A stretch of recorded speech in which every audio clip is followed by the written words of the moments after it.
बस्तर में हुए एक एनकाउंटर में अपना सर्वोच्च बलिदान देने वाले कोबरा 210 बटालियन के 4 जवानों को मरणोपरांत देश का दूसरा सबसे बड़ा पीस टाइम गैलेंट्री अवार्ड यानी कि शांतिकालीन वीरता पुरस्कार से सम्मानित किया गया है।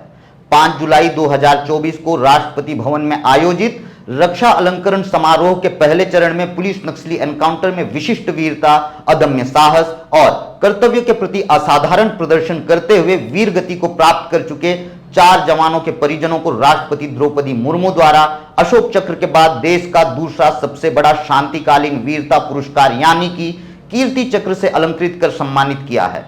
आज के इस रिपोर्ट में बस्तर के उसी बड़े एनकाउंटर के अनछुए पहलुओं की चर्चा के साथ बस्तर से नक्सलवाद के खात्मे के लिए तैनात किए गए उन 4 शहीद जवानों की बहादुरी और वीरता की चर्चा करेंगे। नमस्कार, मैं मुकेश चंद्राकर हूं और आप बस्तर जंक्शन देखना शुरू कर चुके हैं। साल था 2021 और तारीख थी 3 अप्रैल। जगह था बीजापुर सुकमा के सरहदी इलाके में बसा टेकुलगुडेम गांव। दोपहर करीब 1 बजे खबर आई और खबर यह कि बीजापुर और सुकमा के सीमावर्ती इलाके में एक बड़ा एनकाउंटर हुआ है जिसमें 3 जवान शहीद हुए हैं। कुछ देर बाद उस वक्त दिल्ली में पदस्थ इंटेलिजेंस ब्यूरो के एक विश्वस्त अधिकारी मुझको फोन पे जानकारी देते हैं कि शहीद जवानों की संख्या बढ़ सकती है। दोपहर 3 बजे तक घटना में शहीद जवानों की संख्या बढ़कर 6 हो जाती है और पुलिस नक्सलियों के बीच एक्सचेंज ऑफ फायर ऑनगोइंग है। क्योंकि घटना स्थल पर नेटवर्क कनेक्टिविटी नहीं है, इस वजह से घटना से जुड़ी सही जानकारी मीडिया ही नहीं, पुलिस अधिकारियों के साथ इंटेलिजेंस को भी उपलब्ध नहीं हो पा रही थी। देश की सबसे बड़ी आंतरिक समस्या से जूझ रहे छत्तीसगढ़ के दक्षिणी छोर में बसे बीजापुर से लेकर राजधानी दिल्ली में बैठे पत्रकारों के साथ पुलिस और इंटेलिजेंस अधिकारियों कर्मचारियों के फोन गनगनाने लग गए। पुलिस से लेकर इंटेलिजेंस के होश फाख्ता हो गए क्योंकि टेकुलगुडम एनकाउंटर से जुड़ी वास्तविक जानकारी उस वक्त तक किसी के पास नहीं। वक्त बीतता गया, शहीद जवानों की संख्या बढ़ते चली गई। रात 12 बजे तक शहीद जवानों की संख्या 11 तक सिमट गई।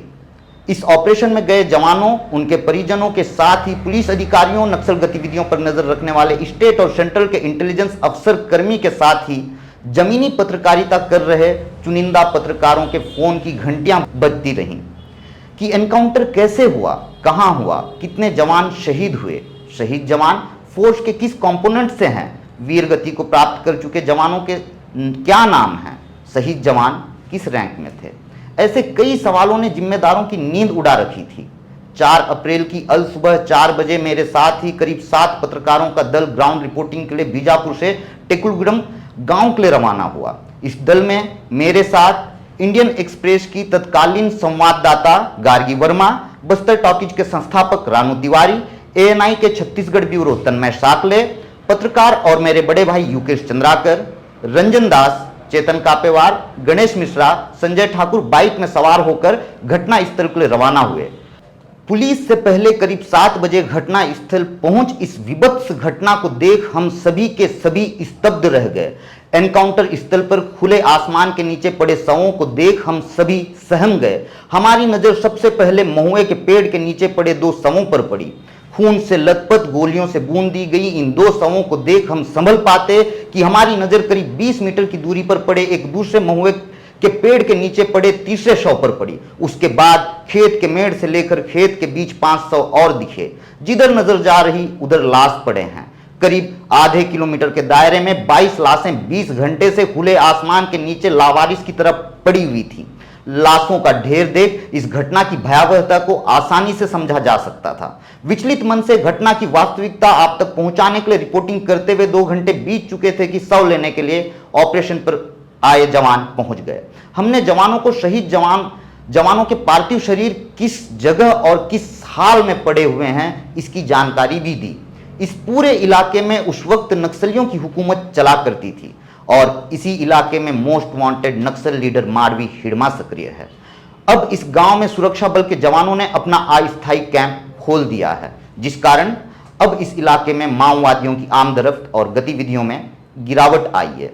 ये तो हुई हमारे हिस्से की कहानी। अब घटना की जानकारी देते चलते हैं। दरअसल 3 अप्रैल 2021 को बीजापुर जिले से डीआरजी, एसटीएफ, सीएएफ, जिला बल, सीआरपीएफ और कोबरा 210 बटालियन के करीब 500 जवानों की टुकड़ी एंटी नक्सल ऑपरेशन पर रवाना हुई थी। दोपहर लगभग 12 बजे देसी और आधुनिक हथियारों से लैस करीब 300 नक्सलियों ने बड़ी रणनीति के साथ एम्बुश लगाकर जवानों पर हमला बोल दिया। नक्सलियों और जवानों के बीच करीब 5 घंटे तक एनकाउंटर चलता रहा। इस एनकाउंटर में कुल 22 जवानों ने अपनी शहादत दी। वहीं जम्मू निवासी कोबरा के एक जवान राकेश्वर सिंह मनहास का अपहरण नक्सल संगठन ने कर लिया। हालांकि 7 अप्रैल 2021 को नक्सल संगठन द्वारा अपहृत जवान की बड़ी जन अदालत में सकुशल रिहाई भी कर दी गई। इस रिहाई में भी हम पत्रकारों की बड़ी भूमिका रही है। उस वक्त इस पूरे इलाके की संवेदनशीलता को आप ऐसे भी समझ सकते हैं कि घटना के 20 घंटे बीत जाने के बाद भी शहीद जवानों के क्षत विक्षिप्त शव खुले आसमान तले, पेड़ के नीचे, तो कुछ जवानों के शव खेतों में, तो कुछ के शव गांव के अंदर, तो वहीं कुछ के शव पहाड़ के नीचे, तो कुछ के पहाड़ के चोटी पर पड़े रहे। कुछ जवानों के शव से नक्सल संगठन जूते तक निकाल कर ले गया, कुछ जवानों के शव से वर्दी तक निकाल कर ले गया। 4 अप्रैल 2024 को जवानों के शवों को निकालने के लिए फिर एक ऑपरेशन लॉन्च किया गया। दूसरे दिन करीब 9 बजे के आसपास सुरक्षा बल के जवान घटना स्थल पर पहुंचे। देश को दहला देने वाली इस घटना के बाद केंद्रीय गृह मंत्री अमित शाह बीजापुर जिले के बासागुड़ा गांव भी पहुंचे थे। इस एनकाउंटर में वीर गति को प्राप्त करने वाले 22 जवानों में कोबरा 210 बटालियन के inspector Dilip Kumar Das, head constable Rajkumar Yadav, constable Bablu Rabha और कांस्टेबल शंभू राय अपनी विशिष्ट वीरता का परिचय देते हुए शहीद हुए। ये वही 4 जवान हैं जिन्हें मरणोपरांत देश का दूसरा सबसे बड़ा शांतिकालीन वीरता पुरस्कार यानी कि कीर्ति चक्र से सम्मानित किया गया है। 5 जुलाई को राष्ट्रपति भवन में आयोजित रक्षा अलंकरण समारोह में इन 4 जवानों के परिवारजनों को कीर्ति चक्र प्रदान कर सम्मानित किया गया है। राष्ट्रपति भवन में आयोजित इस अलंकरण समारोह में प्रधानमंत्री नरेंद्र मोदी, केंद्रीय रक्षा मंत्री राजनाथ सिंह, नेता प्रतिपक्ष राहुल गांधी समेत सेना के अफसर भी मौजूद रहे। पीस टाइम गैलेंट्री अवार्ड 2024 के प्रथम चरण के अलंकरण समारोह में शहीद इंस्पेक्टर दिलीप कुमार दास की धर्मपत्नी प्रांजलि दास, शहीद हेड कांस्टेबल राजकुमार यादव की धर्मपत्नी ज्ञानमती यादव, शहीद कांस्टेबल बबलू राभा की धर्मपत्नी लिपिका राभा और मां कल्याणी राभा के साथ ही शहीद कांस्टेबल शंभू रॉय की माता अंजलि रॉय और पिता द्विजिजो राज रॉय को राष्ट्रपति द्रौपदी मुर्मू ने कीर्ति चक्र प्रदान कर अलंकृत किया। असम के भारापेटा निवासी 42 वर्षीय शहीद इंस्पेक्टर दिलीप कुमार दास 2 दशक पहले 27 मार्च 2001 को सीआरपीएफ में भर्ती होकर देश की सेवा में जुट गए थे, मगर बस्तर में हुए इस एनकाउंटर में इन्होंने अपना सर्वोच्च बलिदान दे दिया है।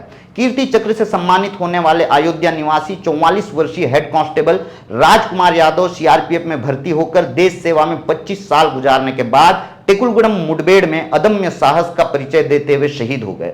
कीर्ति चक्र से सम्मानित होने वाले तीसरे शहीद जवान बबलू राभा मात्र 32 साल की उम्र के युवा थे। असम के गोलपारा निवासी बबलू राभा ने कम उम्र में ही अपने शौर्य का लोहा मनवाते हुए बस्तर में चल रहे खूनी संघर्ष में अपना सर्वोच्च बलिदान दे दिया है। कीर्ति चक्र से सम्मानित चौथे जवान शंभू रॉय 30 साल की कम उम्र में ही बस्तर में चल रहे अघोषित युद्ध में असाधारण वीरता का प्रदर्शन करते हुए अपनी प्राणों की आहुति दे दी है। बस्तर में 4 दशक से चल रही हिंसा प्रति हिंसा में सैकड़ों लोग मारे जा चुके हैं, मारे जा रहे हैं। कुछ मौतों की चर्चा अमर हो जाती है तो कुछ मौतें गिनती तक सिमट कर रह जाती हैं, और कुछ मौतें ऐसी भी हो रही हैं जिनकी गिनती तक नहीं होती। ऐसी मौतें मृतक के परिजनों के मन मस्तिष्क में असहनीय दर्द के सिवा कहीं और सरकारी दस्तावेजों में दर्ज तक नहीं हो पाते। तो ये वो 4 जवान रहे जिन्हें मरणोपरांत देश का दूसरा सर्वोच्च शांतिकालीन वीरता पुरस्कार मिला है।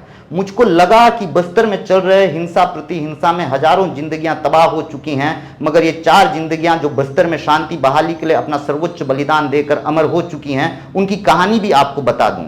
मुझको लगा कि बस्तर में हुए उस बड़े एनकाउंटर के अनछुए पहलुओं को भी बता दूं।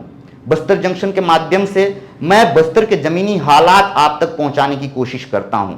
आपको लगता है कि बस्तर जंक्शन में मुद्दों की बात होती है, तथ्यों और प्रमाण के साथ तर्क किया जाता है, जिम्मेदारों से सीधे सवाल किए जाते हैं। ग्राउंड रिपोर्टिंग कर बस्तर जंक्शन सिर्फ समस्याओं पे ही नहीं, समाधान पे भी चर्चा करता है। तो आप हमारे रिपोर्ट साझा कर देश में निर्मित हो चुके इन हालातों से अपनों को भी रूबरू करवा सकते हैं। इसके अलावा आप बस्तर जंक्शन पे नए हैं तो सब्सक्राइब जरूर कर लीजिएगा, ताकि पूरी शिद्दत से तैयार किए गए हमारे जमीनी रिपोर्ट्स आप तक समय पे पहुंचती रहे। साथ ही आप हमारे अन्य सोशल प्लेटफॉर्म जैसे इंस्टाग्राम, फेसबुक और एक्स पर भी हमें फॉलो कर सकते हैं। धन्यवाद।